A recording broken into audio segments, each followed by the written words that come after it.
Weapons is one of the most refreshing horror movies I've seen recently.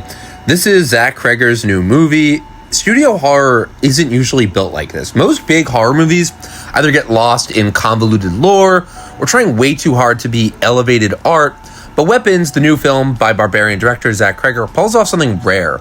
It's a mainstream, crowd-pleasing horror film that actually works because it understands something most movies don't: momentum. This is not just a scary movie, it's a tightly wound mystery machine. Every scene leads into the next, every clue builds tension, and the plot moves fast. The movie kicks off with a killer premise. In the middle of the night, 17 kids from the same classroom vanish, including the son of a struggling father named Archer and the students of a disgraced teacher named Justine. Only one kid is left behind, a quiet, off-kilter boy named Alex. And right away, we're in deep. The police have no answers. Justine is blamed by the community. Archer is desperate, and Alex, he's not talking. The brilliance here is how Cregger never lets you settle into one perspective. We jump between Justine's unraveling personal life, to Archer's rogue investigation, to Alex's increasingly strange home life, and we go into the lives of many other characters. The film takes a kind of chapter-jumping perspective, kind of like Magnolia. This movie's being described as a epic horror. I don't really think it's epic because the scale isn't massive to the degree that it's an epic, but it's still really, really good. You're watching multiple different narratives slowly tighten around the same question: what happened to these kids? The movie doesn't front-load exposition, instead it trusts you to keep up. And what makes it way more engaging, you're watching the puzzle build in real time. As the investigation deepens, weird things start to pile up. Justine follows Alex home and sees something isn't right with his parents. Archer starts dreaming of a strange woman he's never met. And the police force is not helpful, especially Paul, Justine's ex. And here's where Weapons pulls off one of its smartest tricks. Right when you start asking, wait, is this supernatural or what? What's going on? The movie cuts to something real. Then, just as you're grounded again, it escalates the weirdness. A mysterious woman shows up. People start acting like they're in a trance. You're not just watching characters move forward, you're being pulled through by layers of mystery.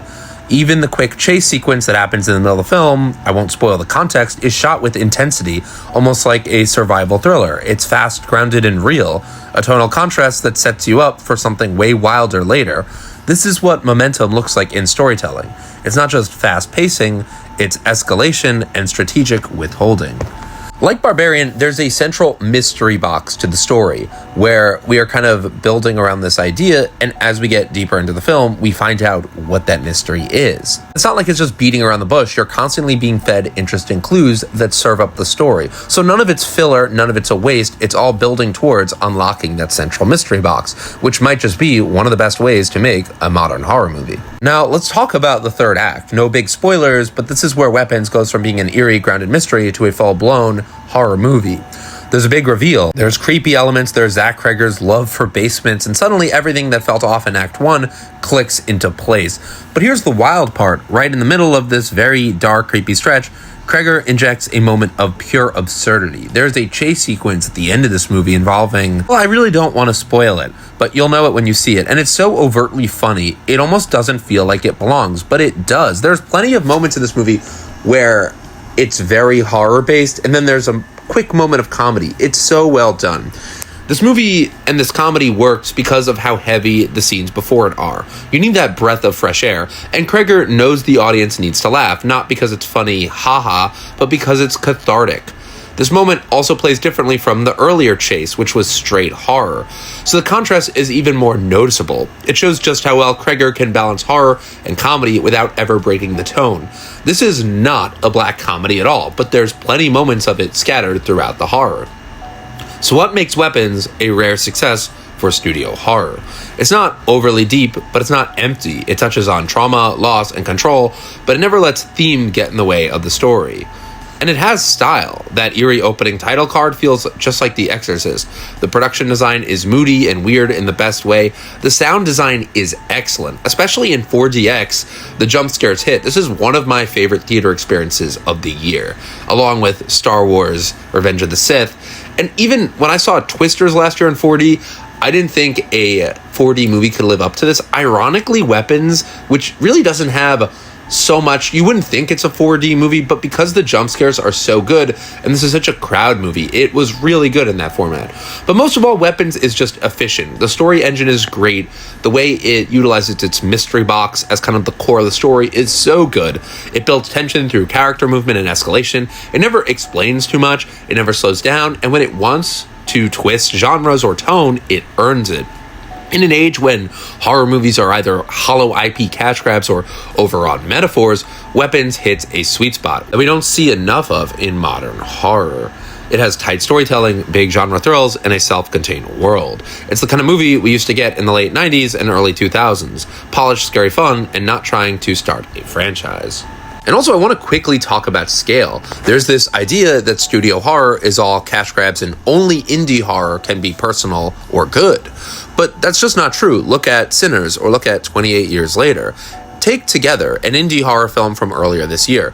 It's got 2 main actors, 1 primary location, and an interesting setup. But you can feel the limitations. It can't build scope, momentum, or surprise because it's boxed in, both literally and creatively.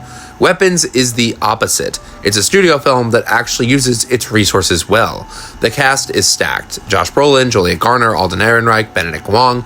There's multiple locations, a dynamic camera, and excellent sound design. And the score, the visuals, the effects, everything feels intentional and executed.